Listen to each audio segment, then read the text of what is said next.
Here is the translation of the text in the image to Hindi. Macronutrients पृथ्वी पर खेती योग्य कृषि का आधार है जो मानव जाति को बनाए रखती है और बढ़ाती है। पौधों की वृद्धि के लिए उर्वरक आवश्यक है जो भोजन, फाइबर, आश्रय और कई अन्य लाभ प्रदान करते हैं।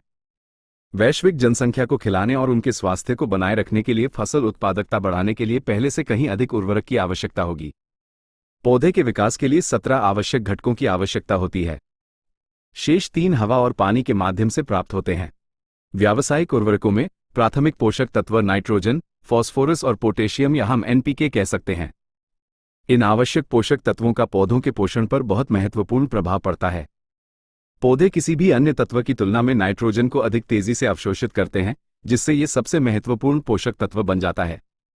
पौधों को स्वस्थ रखने और एक बार कटाई के बाद सेवन करने के लिए पौष्टिक बनाने के लिए नाइट्रोजन की आवश्यकता होती है। क्योंकि प्रोटीन अधिकांश जीवित चीजों के ऊतकों का एक बड़ा हिस्सा बनाता है, इसलिए प्रोटीन के उत्पादन के लिए नाइट्रोजन आवश्यक है। फास्फोरस प्रकाश संश्लेषण सहित पौधे की ऊर्जा का उपयोग और भंडारण करने की क्षमता से जुड़ा हुआ है। पौधों के स्वस्थ रूप से विकसित और बढ़ने के लिए यह भी आवश्यक है। व्यावसायिक उर्वरकों के लिए तीसरा प्रमुख पोषक तत्व पोटेशियम है। कृषि उत्पादन को बढ़ावा देने और फसल की समग्र गुणवत्ता में सुधार करने में सहायता करते हुए पौधों की रोग प्रतिरोधक क्षमता को मजबूत करने में इसकी महत्वपूर्ण भूमिका है। इसके अलावा पोटेशियम पौधे की जड़ प्रणाली को मजबूत करके और ठंडे या शुष्क मौसम में मुरझाने से रोककर पौधे की रक्षा करता है।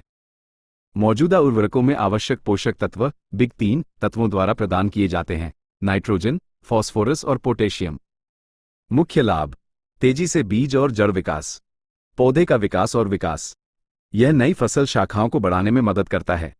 पौधे सूखे, ठंड आदि जैसे अजैविक तनाव के प्रति अधिक प्रतिरोधी बन जाते हैं। यह अम्लीय प्रकृति के कारण ड्रिप पाइप को साफ करने में मदद करता है। अधिक उपज और बेहतर गुणवत्ता वाले उत्पाद प्राप्त करने के लिए इसका उपयोग क्षारीय मिट्टी में सुधार के लिए किया जाता है। मिट्टी में अमोनिया वाष्पीकरण को नियंत्रित करना, मिट्टी में ट्रेस तत्वों को सक्रिय करना, मिट्टी में हानिकारक सूक्ष्मजीवों की मात्रा को कम करना।